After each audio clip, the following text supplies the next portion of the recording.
वंशिता गौरी जी, उत्तराखंड से। राधे राधे प्रभु जी। महाराज जी, अपने आप पर काबू कैसे पाएं? कैसे अपने मन को समझाएं कि गलत मार्ग पर ना चल के वे सही मार्ग की ओर हाँ, ले जाए, पहली बात है भटके कि नहीं। अपने आप पे काबू पाने की बात को भ्रमात्मक मानिए। अपने मन पर काबू, ये जो दूसरा शब्द का, ये आपका ठीक सोच है। जब आप मन को आप मान लेंगे तो काबू पाना मुश्किल हो जाएगा। पहले इसको अलग कीजिए। आप मन नहीं हैं, आपका मन और आप बिल्कुल अलग अलग हैं। ये एक बहुत बड़ा सलाहकार हमारा जन्म जन्मांतरों से रहा है। हम एक भी कदम चलेंगे तो इसके सहयोग से ही चल सकते हैं। अब ये सलाहकार बेईमान निकला, इसने गलत सलाह दी, गंदी सलाहें दी और हमको जन्म जन्म से भटकाता चला आ रहा है। आज जब हम सत्संग सुन रहे तब हमें पता चला कि हमारा मन गलत सलाह देता है। समझ पा रहे हैं आप?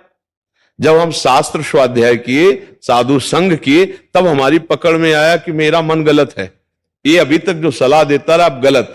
अब इस मन से जितना मेरापन हटाते चले जाओगे उतना सही हो जाएगा। ये कैसे? अब ये कह रहा है मुझे ये करना है, मुझे नहीं करना है। तुम गलत सलाह दे रहे हो, गंदी बात की सलाह दे रहे हो, मैं नहीं करूं। अब ये जलाएगा आपको, आप उसे सह जाओ, जलेगा वही, लेकिन आपका जितना अपनापन मन से है उतनी ताप आप में लगेगी। यार मन बहुत अशांत हो रहा है, अब ये खाने को कह रहा है मुझे खाना, ये खाना ही है, नहीं तो अब शांति। ये देखने को कह रहा है, अब ये देखना ही है। ये भोगने को कह रहा है, भोगना ही है। ऐसे हठीला ये मन है। और जो नाम जापक है वो नाम के बल से इसे रोक देता है। नहीं नहीं नहीं, रुक जाएगा। और नाम जप नहीं किया तो इतना जला देगा, इतना परेशान कर देगा आपको कि आपको करना ही पड़ेगा जो मन ने ठान लिया है, चाहे वो पाप क्यों ना हो, चाहे वो अधर्म क्यों ना हो। इसीलिए हम सबसे प्रार्थना करते हैं, नाम जप करो। नाम जप से तुम्हारा मन पवित्र होगा, गंदे विचार उसके निकलेंगे और तुम में ऐसा पावर आएगा कि तुम अपने मन को रोक सकते हो। और अगर नाम जप नहीं है तो फिर नहीं रुक सकता। पूरा संसार इसी के कहने से चल रहा है, मन के सलाह से ही पूरा संसार चल रहा है। आप यहां आए हो तो मन की सलाह से ही आए हो। बढ़िया मन थोड़ी देर के लिए अच्छे काम में सहयोगी बन गया कि चलो यार संत का संग करते हैं। कितना बढ़िया उसने सलाह दे दी। अगर वो ठान लेना अभी, तो आप अभी उठ के चल दोगे यार, नहीं तो अभी इतनी बेचैनी हो जाएगी कि प्लीज हम 1 मिनट जा रहे हैं, अभी निकल जाओगे। वो आपको सहयोग दे रहा है, उसको फुसला लो, अच्छे कामों में उसको लगा लो, धीरे धीरे प्यार करके। इसका एक स्वभाव है, जंगली घोड़े की तरह है, इसको वश में करना होगा। और हठीला है, और बहुत ही हठीला है। अगर ये ठान लिया कि वो चीज हमें चाहिए, अभी 1000 बार आपके सामने रखेगा वो चीज चाहिए, वो चीज आप कहोगे नहीं, अब इतनी व्यथा पैदा कर देगा कि आपको लोग दे दो यार तो शांति हो जाएगी। मैं देख लूं तो अच्छा है, ये भोग लूं तो अच्छा है, बस वहीं फिसल जाता है। और जो भजनानंदी है, राधा राधा राधा, नहीं ये भोगना नहीं, राधा राधा राधा राधा, फिर इसकी चल नहीं पाती और वो धीरे धीरे वश में होने लगता है। कहा जाता है ना, मन को वश में कर लो। जैसे आपने कहा अपने आप को वश में करना, तो आपने अपने आप को संबोधन करते हुए उसी मन को कहा है। मन को वश में करना है तो नाम जप आवश्यक है। नाम जप करोगे तो आपके अंदर बल। अच्छा, नाम जप के लिए पवित्र भोजन आवश्यक है, अच्छा संग आवश्यक है, अच्छी बात देखें, अच्छी बात सुने, अच्छे लोगों का संग करें, अच्छे आचरण करें तो नाम जप बनेगा।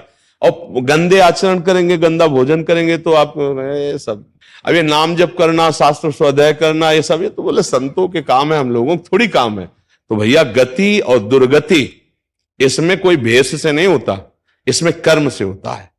कर्म तुम करोगे तो तुम्हारी गति बढ़िया बन जाएगी, कर्म गलत करोगे तो तुम्हारी गति बिगड़ जाएगी। ऐसे भेष रख लिया, कर्म गलत करोगे तो दुर्गति हो जाएगी, कर्म अच्छे करोगे तो सदगति हो जाए। तो अपने मन पे काबू पाने के लिए अच्छे कर्म करने चाहिए, अच्छा भोजन पाना चाहिए, अच्छे लोगों का संग करना चाहिए, खूब नाम जप करना चाहिए, तब सब ठीक हो जाता है। मोनिसा जी, चंडीगढ़ से। राधे राधे महाराज। राधे राधे महाराज जी। महाराज जी लिख रहे हैं कि इन्होंने एमबीबीएस कंप्लीट किया है, अभी एमडी के एग्जाम के लिए हो रहे हैं, बट इनको कह रहे हैं कि मतलब असफलता, हार से बहुत भय लगता है। ये कह रहे हैं कि उससे मैं कैसे बाहर निकलूं, मतलब मैं असफल हो जाऊंगी या ऐसा क्या हो गया तो क्या होगा। बात यह है कि जब तक हमें अध्यात्म का बल नहीं होता तब तक कुछ भी हो जाए भय, ये शब्द लिख लो, भय, चिंता, शोक, घबराहट, इनसे आप बच नहीं सकते। चाहे जिस पद पे हो, चाहे जितने धनी हो, चाहे जितना पढ़े लिखे हो, चिंता, भय, शोक, घबराहट, ये आपको दंड भोगना पड़ेगा जब तक आप भगवान से चित्त को नहीं जोड़ोगे। और भगवान से चित्त जोड़ते ही निर्भय, निशोक, निश्चिंत, विपरीत भावना का त्याग और आनंद की अनुभूति। अगर भगवान का भरोसा जागृत हो जाए तो जैसे मन कहता है कहीं ऐसा हो गया तो श्री भगवान है ना, कहीं ऐसा हो गया तो प्रभु है ना, बिल्कुल निर्भय निश्चिंतता आ जाती है।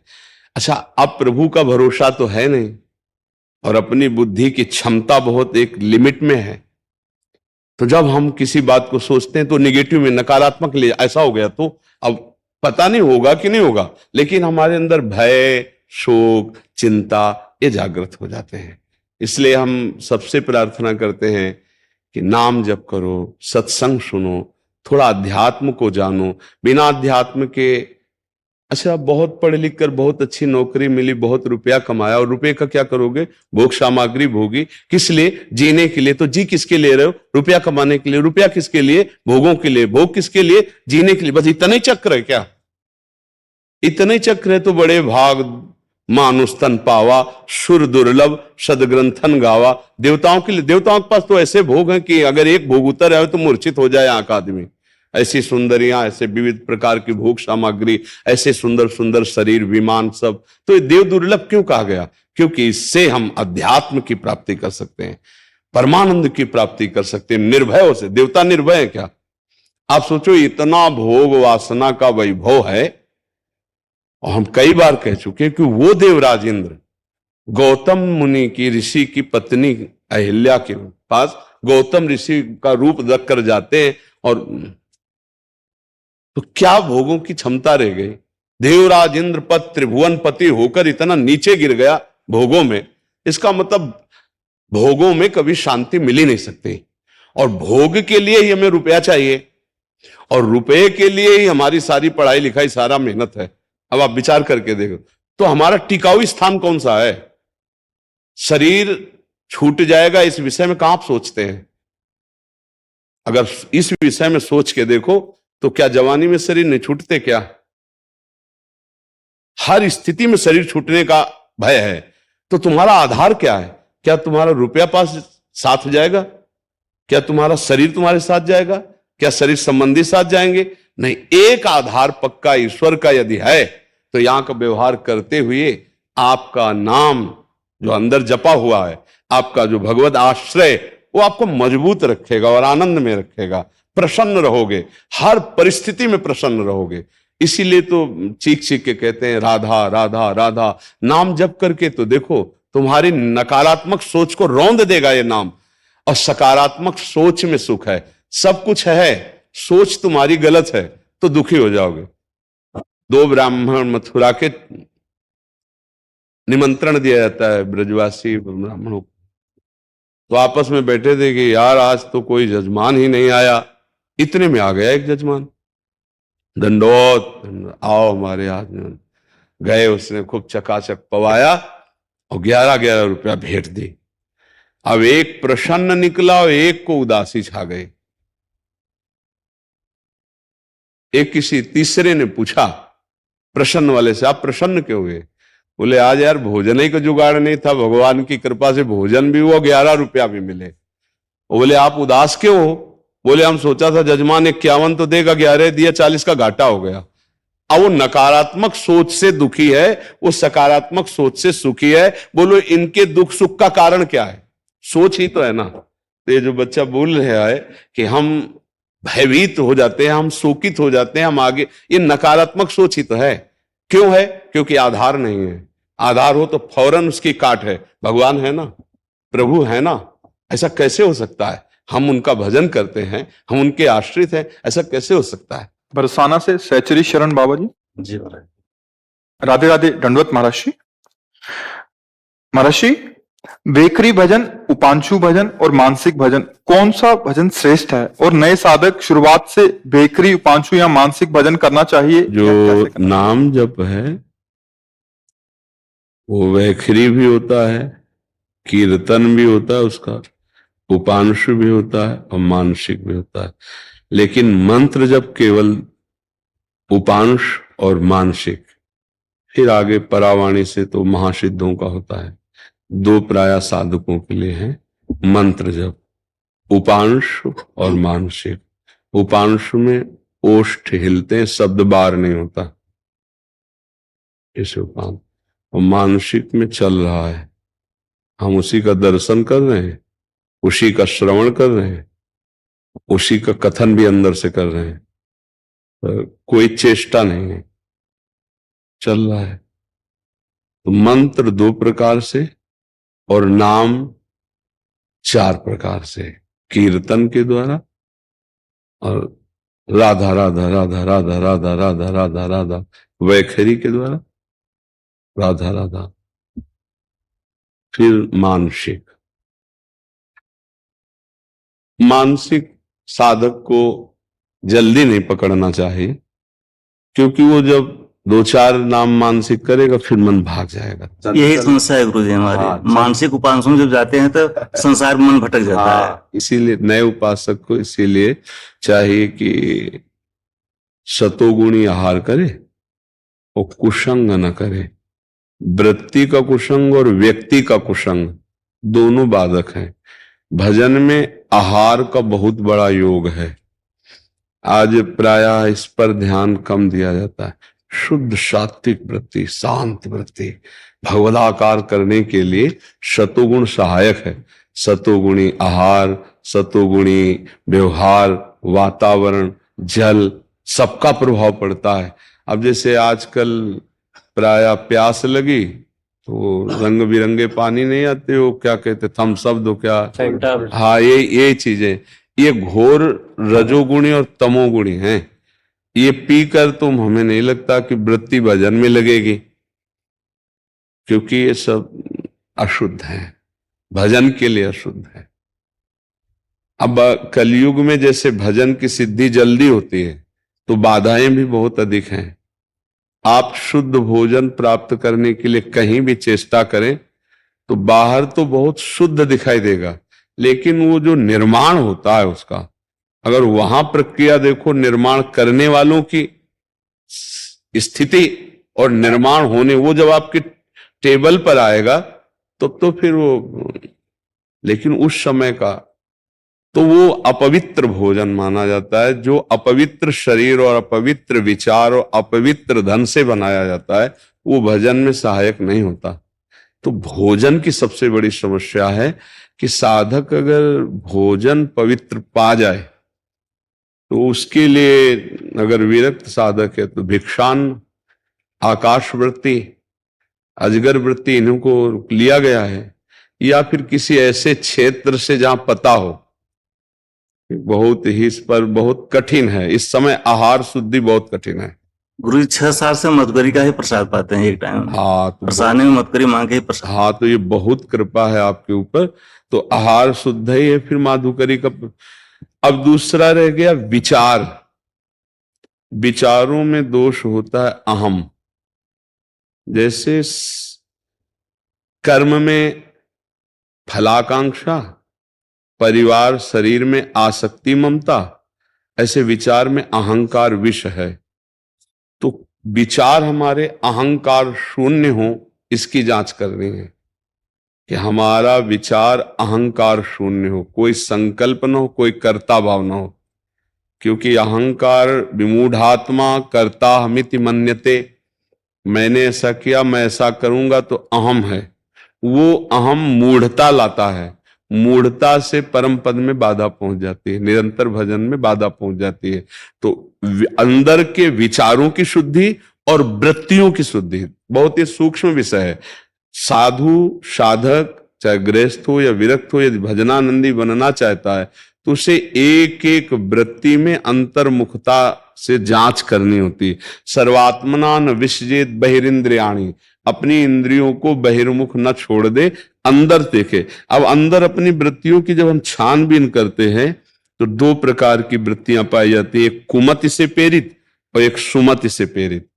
सबके अंदर होती हैं। तो कुमत से प्रेरित जो वृत्तियां हैं उनको दबा दे और सुमत से प्रेरित जो वृत्तियां हैं उनको उठा दे, तो वो दबी हुई रहती हैं जब तक भगवत साक्षात्कार नहीं होता, नष्ट नहीं होती।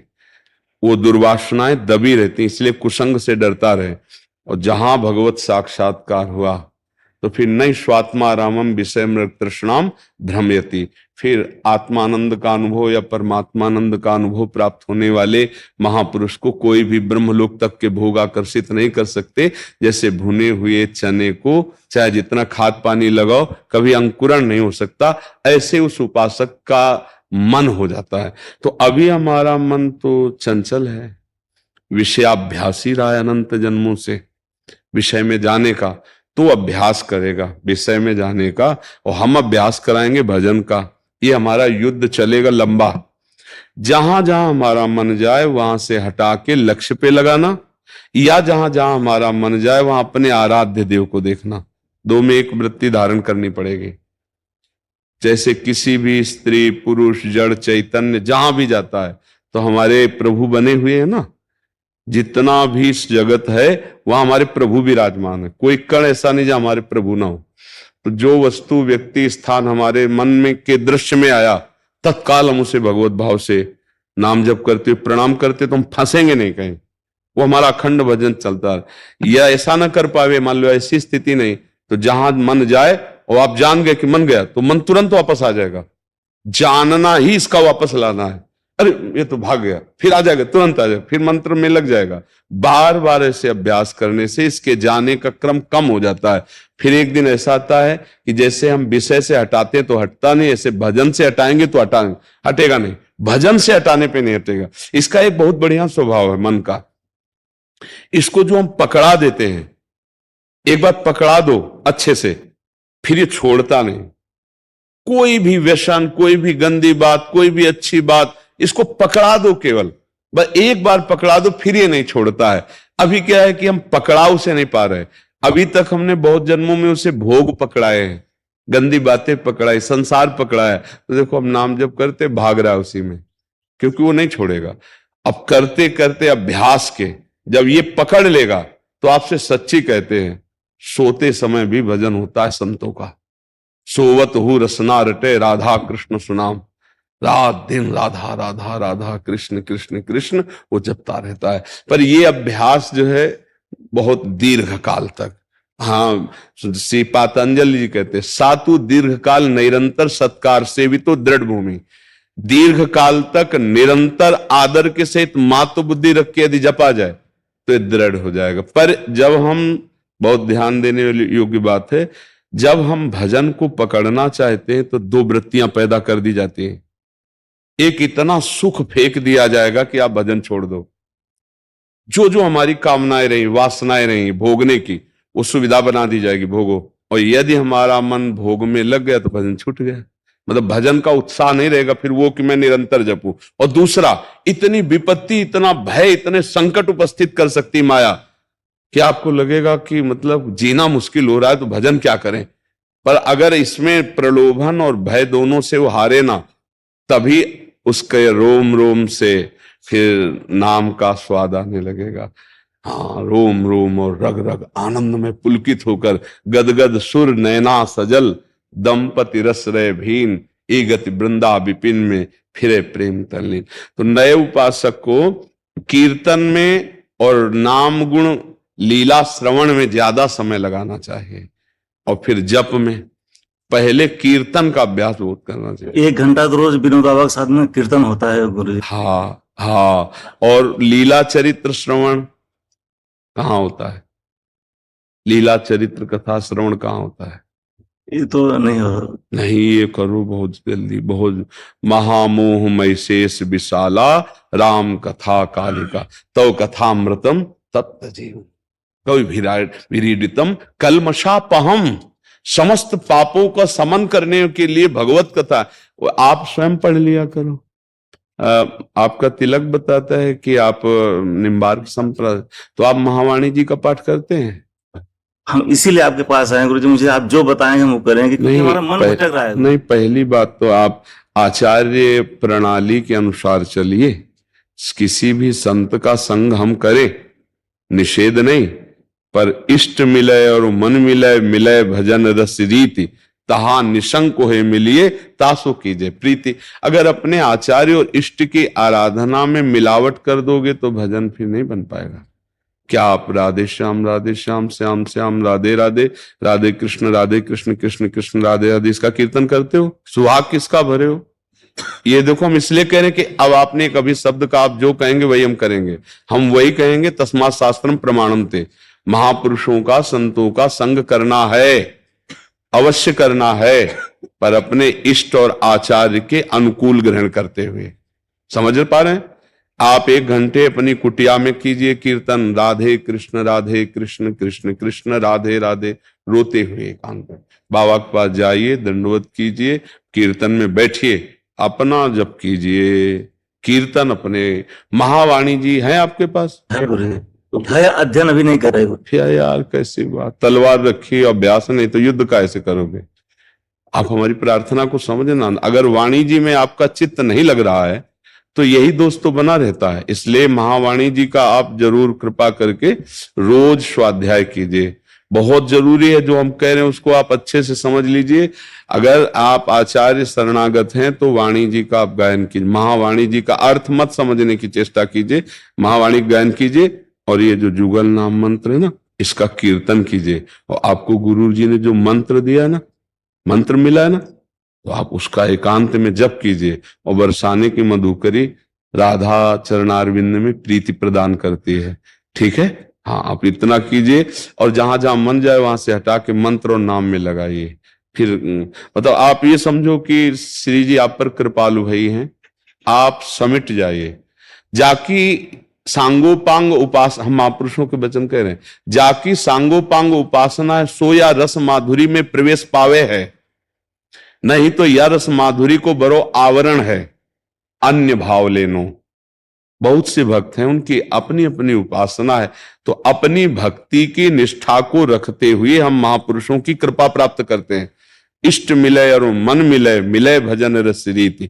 हमारी भजन की रस रीति, हमारी इष्ट, हमारा मन मिले तो हमारी उन्नति हो जाए, हमारा बात बन जाए। समझ रहे हो? तो आप कीर्तन कीजिए सब भगवान के नाम, लेकिन आपके आचार्य परंपरा में जो है आप उसको समझिए। आपके गुरुदेव भगवान मूर्तिमान प्रकट विराजमान है जी गुरुजी। तो उनकी सेवा में जाइए। जाते जाते रोज? रोज तो नहीं जाते गुरुजी। नहीं, गलत। दंडवत करो रोज। कैसी बात करते हो? अपने गुरुदेव के रोज दर्शन करने क्यों नहीं जाते? जाना चाहिए। क्योंकि बरसाने से महीने में 15 दिन तो वृंदावन रहते हैं गुरुजी। अच्छा, तो जब वो वृंदावन आते हैं तो आप वृंदावन के साथ आ जाओ, गुरु का अनुसरण करो। देखो, हम आपको बात बताएं, काम क्रोध आदि विकारों से, साधना से नहीं छूटा जाता, इसमें गुरु कृपा काम करते।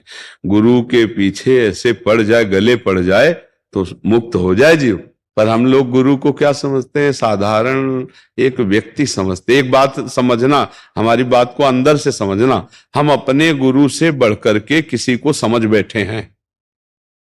ये हमारी समझ हमको उन्नति में नहीं पहुंचा देगी, पक्का समझो। गुरु साक्षात परब्रह्म तस्मै श्री गुरुवे नमः।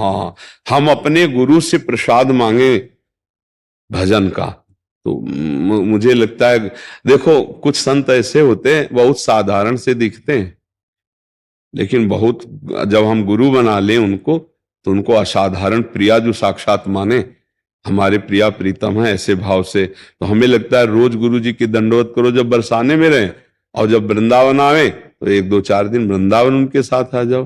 रोज चरण छुओ, चरणामृत गुरु जी का ले लो और रोज चरणामृत पाओ। आप देख लो करके फिर, है ना, गुरु जी से रोज प्रार्थना करो, रोज प्रणाम करो, रोज चरणामृत। अरे साक्षात मूर्तिमान लाडली मानो गुरु को, बस काम बन जाएगा। किसी भी, देखो एक चीज ये ध्यान रखनी, किसी भी संत महात्मा की चरण धूलि माथे पे चढ़ानी है, सत्संग सुनना है, दर्शन करना है, पर हमको जो वस्तु गुरुदेव ने दी है उसी में हमें चलना है। अब बड़े बड़े संत हैं, अब जब सब लोग अपनी अपनी साधना की बात कहेंगे तो हम सब साधना एक साथ तो नहीं कर सकते ना। तो जो गुरु जी ने हमें साधना दी, चलेंगे उसी में और सबका संग करेंगे, सबको प्रणाम नमस्कार दर्शन सेवा सत्कार, ठीक है। नहीं, जैसे श्री जी का, महाराज जी के श्री जी का निको नाम में क्या कृष्णा भी नाम है क्या? हाँ, कृष्णा भी नाम। कृष्णा भी नाम है। हाँ, कृष्णा। क्योंकि हम पुस्तक पढ़ रहे थे जी। राधा माधव चिंतन में, जी जी। 16 नाम में 8वां नाम आया। हाँ, कृष्णा है। तो कृष्णा नाम है, लेकिन श्यामा नाम गुरु जी में 16 नाम में नहीं आया है? श्यामा नाम 16 नाम में नहीं आया। तो 16 नाम थोड़ी श्री जी के, अनंत। हाँ, 1000 अनंत अनंत नाम है, 1000 थोड़ी है। अनंत नाम है श्री जी के। हाँ, श्री जी के अनंत नाम है। उनकी नामावली का पार कौन पा सकता है? जब हरि के लिए वेद नित्य नित्य कहते हो, हरि जिनके नाम का रसास्वादन करते, उन श्री जी के अनंत नाम है, 1-2 नाम नहीं है। वही मूल प्रकृति ईश्वरी है। हाँ, जब वो नारायण बनते हैं तो वही श्री बनकर के विराजमान होते हैं। जब वो राम बनते हैं तो वही सिया बनकर विराजमान होते हैं। वही जब शिव अंश में प्रकट होते हैं तो शक्ति अम्बा रूप में वही प्रकट होती है। बहुत से उनके अनंत रूप हैं, अनंत शक्तियां हैं। अरे श्यामा हमारा प्राण है तो कैसे कहते हैं? हाँ, मेरे प्राणनाथ श्री श्यामा, शपथ करो तरण छिए, राव को काहू मने दिए। हरिवंश महाप्रभु, स्वामी हरिदास जी, श्री हरिदास के स्वामी श्यामा, कुंज बिहारी रीज रीज पायन परत। ये आप समझो, श्यामा जी हमारी, तो श्यामा नाम जप करते रहिएगा। और सहनशीलता ये हमको ऊपर उठाती है। मतलब जो हम दुख में फंसते हैं तो सहनशील ना होने के कारण, तो हमें सहनशील बनना होगा। कैसी भी परिस्थिति आवे हमको विवेक से काम करना होगा, उसमें डूबना नहीं है। हम लोग क्या है कि इतना ममत्व में फंसे हुए हैं कि हमारा शरीर से जो भी संबंध रखने वाले हैं, तो ये हम भूल जाते हैं कि इस लोक का नाम मृत्यु लोक है। यहाँ कभी भी किसी भी समय किसी को भी बिछुड़ना हो सकता है। तो हमको पहले से तैयारी रखें कि इसका नाम ही मृत्यु लोक है। कुछ पता नहीं कब, कहां, कैसे, कौन कब बिछुड़ जाए, इसका कोई पता नहीं। नाम जप करते हुए धैर्यशाली रहे। अगर आप विवेक से काम नहीं लेंगे तो टूट जाएंगे, फिर आपको भगवान में भी अश्रद्धा हो जाएगी। अभी कई ऐसे उदाहरण हमारे सामने आए, वो बोले भगवान प्रसन्न। देखो, भगवान पे अश्रद्धा करने से कुछ लाभ नहीं मिलने वाला। आकाश का आप कुछ बिगाड़ नहीं सकते, आपकी पहुंच से परे है। हाँ, आप अपने भाव बना लेते तो कल्याण हो जाता, बिगड़ जाएगा तो ठीक नहीं। आप इतना समझो कि अपने कर्म के अनुसार हमारा जन्म मरण भी होता है। सुनो भरत भावी प्रबल बिलख कहो मुनिनाथ, हानि लाभ जीवन मरण जस अपजस विधिहात। विधिहात माने विधान। विधान किसका? कर्म विधान। हमारे कर्म से जो विधान लिख दिया गया, वो सुख दुख लाभ हानि जन्म मृत्यु का निश्चित समय है। हम नाम जप करें और धैर्यवान बने, और एक एक कदम बहुत सोच के समय, हमसे कोई पाप न बन जाए, हमसे किसी को दुख ना मिले। अगर हम इस वृत्ति से चलेंगे तो हमें कोई दुख देगा, हम सह लेंगे, तो हमारे सारे पाप नष्ट होते चले जाएंगे और हम आनंद में हो जाएंगे। घर गृहस्थी में अगर सहनशीलता न रहे तो फिर बिगड़ जाता है ना।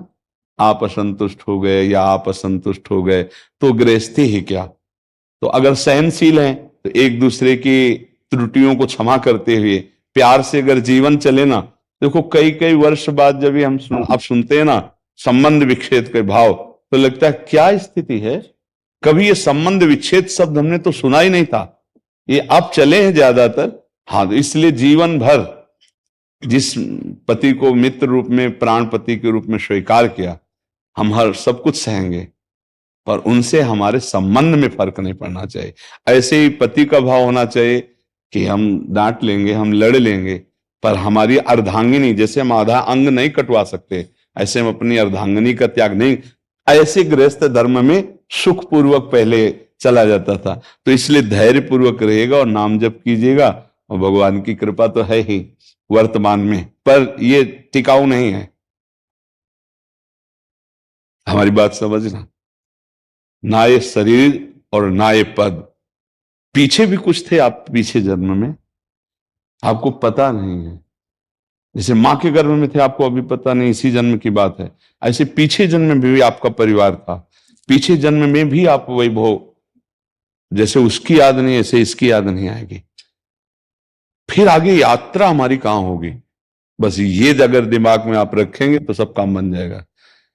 यहां से जाना है, आज नहीं तो कल जाना है, ये पक्की बात है, इसमें संशय क्या। तो नाम जप, नाम जप करते रहिए, धर्म पूर्वक कर्तव्य का पालन कीजिए, सहन करते हुए परिवार की जो कड़ियां जुड़ी हैं, बेटा बेटी पत्नी रिश्ते नाते, उनको हम सुरक्षित रखें।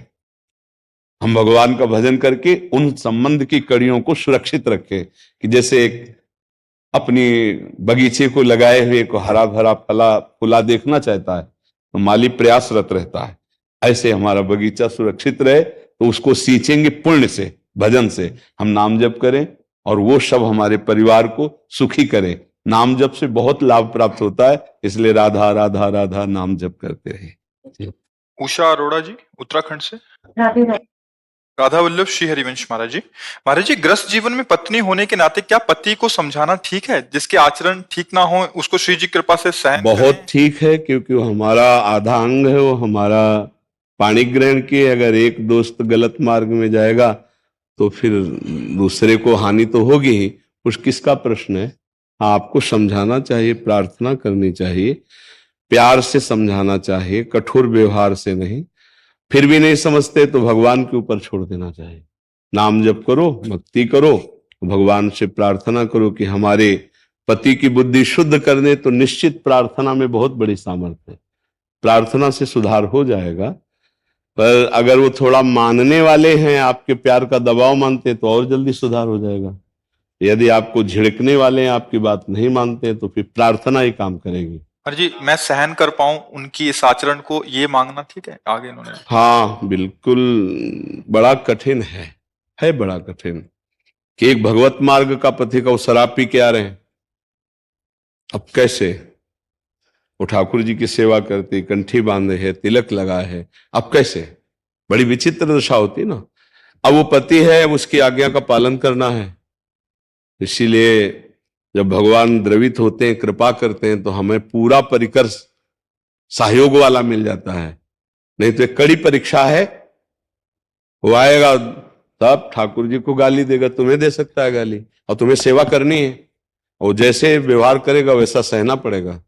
भगवान से प्रार्थना करो, अपने धर्म से डिगे ना, तो निश्चित उसको भी भगवत प्राप्ति हो जाएगी, आपको भी हो जाएगी।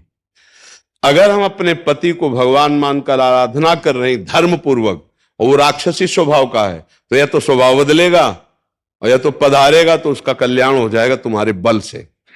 ये भजन, ये साधना व्यर्थ नहीं जाती है, ये व्यर्थ नहीं, कभी व्यर्थ नहीं जाती है। तो आपका पाणी ग्रहण किए हैं तो आपका मंगल स्वरूप पति के प्रति भाव रखो कि भगवान इसका मंगल करे, इनकी बुद्धि शुद्ध हो, और भगवत भाव से रखो, उनसे नफरत न करना। प्रार्थना और प्रेम में सामर्थ्य है कि सबको सुधारा जा सकता है। एक दिन को सुधरना होगा। यदि आप नाम जप करती हैं, धर्म से चलती हैं, पति प्रेम करती हैं कि मेरे प्राणनाथ प्रभु आप ही इसी रूप में हो, कोई भी लीला करो, हम सहेंगी और आपका साथ देंगी और प्रार्थना करेंगी, तो एक दिन उनको घृणा हो जाएगी अपने आचरणों पर, आपके प्रति प्यार आएगा कि इतना सब करने के बाद फिर भी ये इतना प्रेम करती है। तो ये प्रभाव जो है वो खींच लेगा उनको, और भगवान की प्रार्थना जब करोगी तो परिवर्तन हो ही जाएगा, पक्का हो जाएगा। जी शिप्रा जी। श्री राधे। राधा राधा महाराज जी हम लोग अपने जीवन में कई मनोकामना लेकर उनकी पूर्ति के लिए अलग अलग तीर्थ स्थल, मंदिर, शक्तिपीठ, साधु संतों के पास जाते हैं। उनका पूरा होने पर समय गुजर जाने के बाद उस समय या किसी समय के अभाव के कारण वापिस जाकर धन्यवाद भी नहीं करते, जो कुछ चढ़ावा सोचते हैं वो भी पूरा नहीं कर पाते। स्वार्थी का यही लक्षण पाप होता है। लगेगा?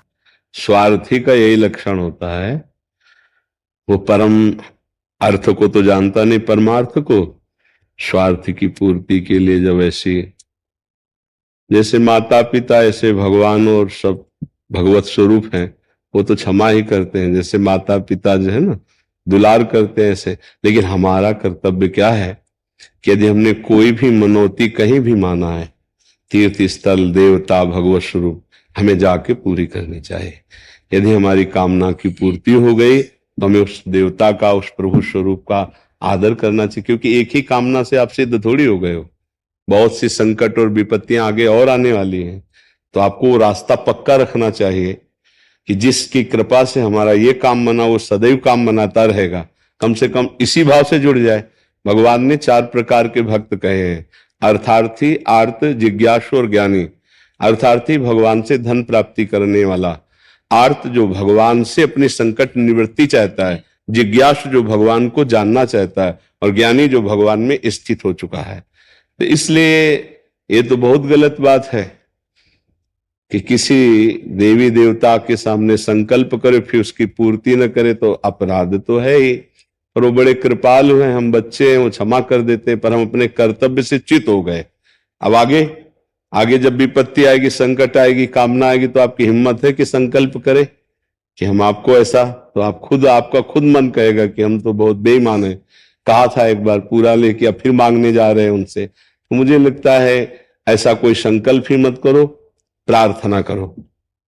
क्योंकि माता पिता से कोई हम संकल्प थोड़ी करते हैं कि हम आपको ये खिला देंगे, आपको ये पिला देंगे, अरे उन्हीं का सब कुछ है ही। प्रार्थना करते हैं तो इससे फिर बच जाओगी। प्रार्थना करें कि भगवान आप कृपा करो, आप सर्व सामर्थ्यशाली हो, मेरे सामने समस्या है अर्थ की, संकट की, आप कृपा करके निवृत्त कर दो।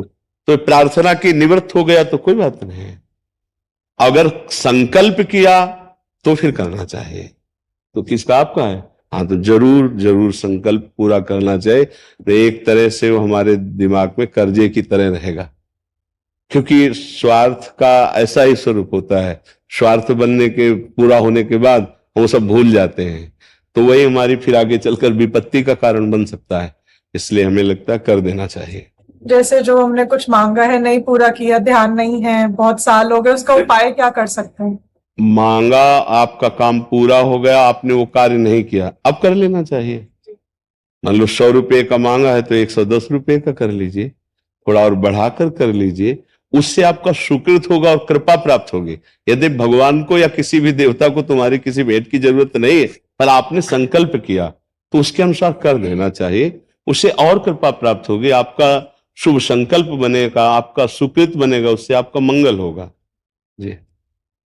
संध्या गर्ग जी। राधे राधे महाराज। जी। राधे राधे महाराज जी। महाराज जी शायद न्यायाधीश हैं, कह रहे कि न्यायाधीश के पद पर बैठकर कभी कभी न्याय व अन्याय का भेद नहीं कर पाते और असमंजस की स्थिति उत्पन्न हो जाती है।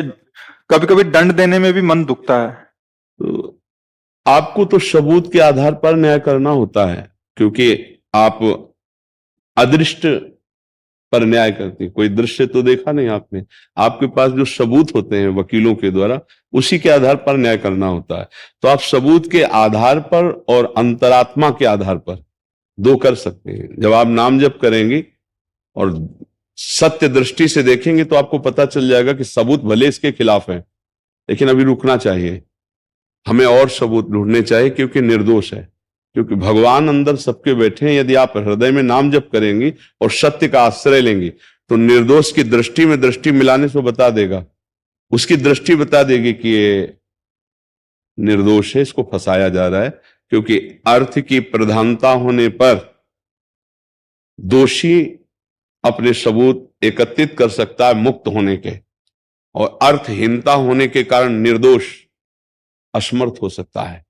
ये मतलब जैसे आप कृपा करके पधारी, इससे बहुत बड़े बड़े वकील भी आते हैं, तो उन्होंने स्पष्ट अपनी बात कही कि हमारी तो कंपनियां ही हैं और वो हमको सिखाती ही हैं, हमको उसको मुक्त कराना है जो मेरा, तो फिर दुर्गति भी पक्की है। कोई भी हो, ऐसा कैसे हो सकता है? हमने कई बार इस बात पर मतलब बहुत आवेश में कहा कि तुम जानते हो कि वो दोषी है, फिर भी बोले हाँ, क्योंकि हमको सिखाया ही गया है।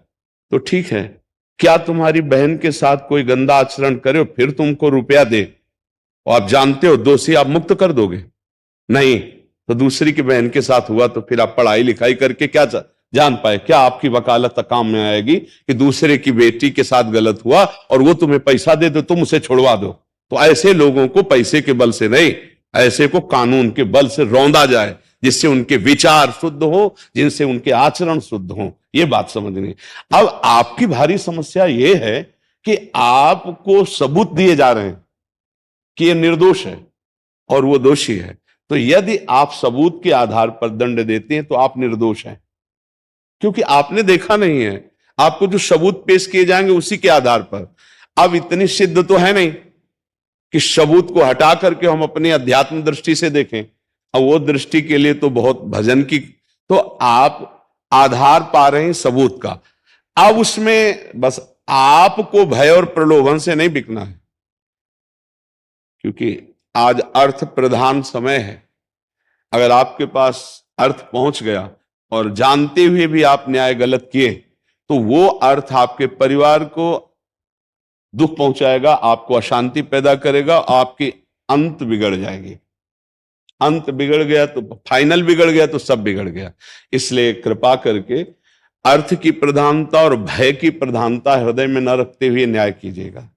भय की प्रधानता कोई किसी भी तरह से आपको धमकी दे सकता है, आपको ऐसा करना है तो अगर आप भगवान को मानती हैं, सत्य को मानती है, तो पक्का समझ लीजिए अगर हमारे प्रभु हैं और हम सत्य में चल रहे हैं तो हमारा बाल बांका कोई नहीं कर सकता, ये पक्का समझ लीजिए। अच्छा, शरीर की मृत्यु एक बार होनी है, वो सबकी होनी है, वो निश्चित है, इससे डरना नहीं चाहिए। अमर नहीं हो जाओगे अधर्म करके, वो जो समय है, तिथि है, मिनट है, उसी में मरोगे, जैसे लिखा है वैसे ही मरोगे। हमको निर्भय रहना चाहिए। तो प्रलोभन और भय युक्त न्याय न दिया जाए। अगर सबूत के आधार पर आप विवश होकर न्याय देती है तो सर्वदृष्टा भगवान जान रहा है कि आपको ये करना ही पड़ेगा। सबूत है उनके पास, वो आपको लग रहा है कि वो निर्दोष है, पर आप भी तो बंधन में हैं, सबूत पेश है। महाराज जी, मेरा प्रश्न ये भी है इसमें कि जैसे न्याय शास्त्र में ये लिखा है कि 100 दोषी छूट जाए और एक निर्दोष को सजा नहीं होनी चाहिए जी। लेकिन महाराज जी, ये निर्दोष वाली बात तो समझ में आ गई कि निर्दोष को मतलब सजा नहीं दी जाए।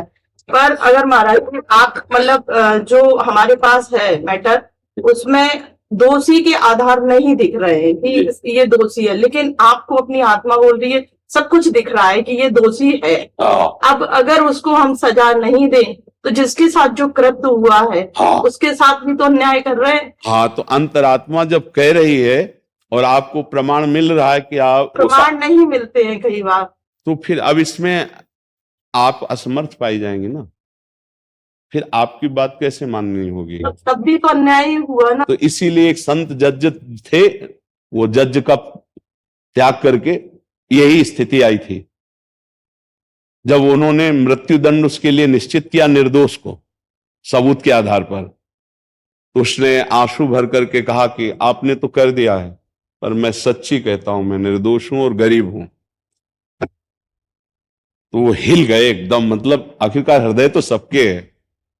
उन्होंने आंख मूंदी और कहा अगर कोई परमात्मा है, ईश्वर है, वो सबसे बड़ा न्यायाधीश है, तो मेरे हृदय में कोई संकेत करो या प्रमाण करो। ये इसके आंसू कह रहे हैं कि निर्दोष है। मतलब रोता तो सबको, ये ड्रामे में भी रोता है, ड्रामे में भी नहीं लोग रोते हैं, लेकिन तो पता चलता है ना ड्रामा, असलियत में जो बात होती है वो हृदय को हिला देती है। 5 मिनट हुए, अंदर से आ गया निर्दोष है, अंदर से आया निर्दोष। तो उन्होंने कहा कि प्रमाण के बिना हम कैसे इसे बचा सकते हैं, हमारे कहने मात्र से थोड़ी हो जाएगा। आप मान लो कह तो मैंने इसको क्षमा किया, मैं तो आपके पास प्रमाण क्या है? फिर आपको कहा जाएगा कि आपको पहुंच चुकी होगी रकम, इसलिए आप ऐसा, वकील आपके खिलाफ हो सकता है कि सर हम आपको प्रमाण दे रहे हो, आप उसके पक्ष में कर रहे हैं, इसका मतलब है कि तो उन्होंने थोड़ी देर के लिए भगवान से प्रार्थना की कि मुझे प्रमाण चाहिए। फिर वकील से बात की जो उसका पक्ष का था कि एक बार फिर नीचे अदालत से जांच करते हुए हमको तो समय रखा और इन किन प्रकार उसको बचा लिया।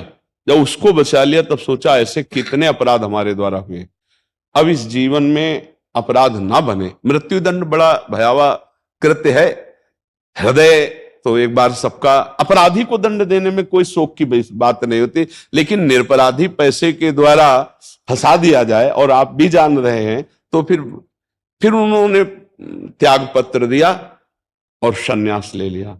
और ऐसे महात्मा हुए कि उनकी नस नस नाड़ियों से नारायण नारायण, क्योंकि ऐश्वर्य वैभव सब त्याग कर भगवान के मार्ग में चले ना, तो अब सच्चे बन गए। ये कंचन कामिनी गिराते हैं, अब वो सब था उसको त्याग के चले ना, तो नारायण नारायण नारायण नारायण। तो देखो, सत्य को साक्षी करके प्रमाणों के आधार पर ही आपको चलना होगा। आपका अगर हृदय कहता है ये निर्दोष है तो आपको प्रमाण जुटाने पड़ेंगे, आपकी भावुकता प्रमाणित नहीं होगी। ये कानून भावुकता पे नहीं चलता है। भावुकता आप खुद देख लीजिए कि आपको आपका भाव आपकी अंतरात्मा कह रही है, लेकिन आपको प्रमाण जुटाने पड़ेंगे, नहीं आप कलंकित कह जाएंगे कि विपक्ष आपको बोलेगा कि हमारे पास प्रमाण है, लेकिन आप जो तो निर्णय आपका गलत है, या तो आपको अर्थ मिल चुका हुआ है, या आप धमकी में से ऐसा, तो आपको अब उसमें आप क्या कर सकते हैं। इसीलिए भगवान को साक्षी करके जो सबूत मिले जैसे उसी के आधार पर निर्णय करना होगा। कहीं कहीं आप बहुत विवश हैं, न्यायाधीश होते हुए भी आप विवश हैं, सबूतों के आधार पर विवश है। तो इसलिए मुझे लगता है कि भगवान तो देख ही रहे हैं आपके हृदय को कि आप छल कपट या अर्थ की आदि की कोई भावना नहीं, तो आप फंसेंगे नहीं, मतलब आप इस कर्म जाल में नहीं फंसेंगे। नाम जप कीजिए सबूत के आधार पर, जहां तक हो सके। आप बचाव पक्ष में लग रहा है निर्दोष है तो उसका बचाव पक्ष कीजिए अपने अधिकार के अनुसार, फिर इसके बाद भगवान पर छोड़ दो। होई सोई जो राम रचि राखा, को करी तर्क बढ़ावे शाखा। कई प्रकार की दोष वृत्तियां होती, जैसे आप इस बात को सूक्ष्मता से समझना, उस व्यक्ति ने उस समय वो कोई पाप नहीं किया जिसमें फंसाया गया, लेकिन यदि उसे दंड मिलना है तो आप असमर्थ हो जाएंगे और उसको दंड देने के लिए आपकी कलम चल पड़ेगी, और वो होगा उसके किसी पाप का वो फल जो उसने पाप किया और गुप्त रह गया। और यहां वो निर्दोष है लेकिन वो गुप्त पाप उसको दंड दिला रहा। पक्का समझ लेना, बिना अपराध के दंड नहीं हो सकता। वर्तमान में वो बिल्कुल सत्य है कि उसने वो पाप नहीं किया, लेकिन उससे बड़ा भयंकर पाप उसने गुप्त किया जो अभी तक प्रकाशित नहीं हुआ, दंड नहीं मिला, तो उस पाप ने आकर ऐसी जगह फंसा दिया कि निर्दोष अवस्था में उसे दंड भोगना पड़ रहा है, जबकि वो निर्दोष है प्रगट में, पर अंतर का वो दोष उसका नष्ट हुआ। बिना कर्म के वो दंड नहीं भोग सकता, इतना समझ लो। निजकृत कर्म भोग सुन भ्राता, कोई ना कोई कर्म ऐसा पूर्व का पाप है। देखो ईमानदारी से देखो, हम सब बैठे हैं, हम थोड़ी देर के लिए अपने न्यायाधीश बन जाएं, और जहां से बचपन से हमें याद है अभी तक, थोड़ी देर आप फाइनल कीजिए तो आप अपने को अपराधी मानेंगे कि नहीं मानेंगे। अंदर से देख लीजिए कि कुछ ऐसे पाप हम लोगों से होते हैं जो बड़े गुप्त तरीके से वो पड़े हुए हैं, ना हमने प्रायश्चित किया है और ना हमें कानून से दंड मिला है, तो भगवान के कानून में वो लिखे हुए हैं, अवश्य में वो भोक्तव्यम कृतम कर्म शुभाशुभम। तो अब ऐसी जगह आप फंसाए जाओगे कि आप निर्दोष होते हुए भी दंड पा रहे हैं, क्योंकि पूर्व में दोष हो चुका है और वो कर्म तुम्हारी खोपड़ी पे बैठा रहेगा जब तक आपको भोगा नहीं देगा। मान लो आप तो एक वर्तमान के कुछ वर्षों के अनुभव से न्याय कर रहे हैं, लेकिन वो अनंत जीवों का न्याय करने वाला, वो कभी किसी की वकालत नहीं सुनता है, वहां कोई घूस नहीं चलती है, वहां करेक्ट न्याय होता है। अब अगर वो न्यायाधीश उसको मौत की सजा दिलवा रहा है आपसे, तो निश्चित मानिएगा कोई है, वो कर्म का मार्जन हो रहा है, इस समय निर्दोष है, ये बात पक्की है। समझ रहे आप?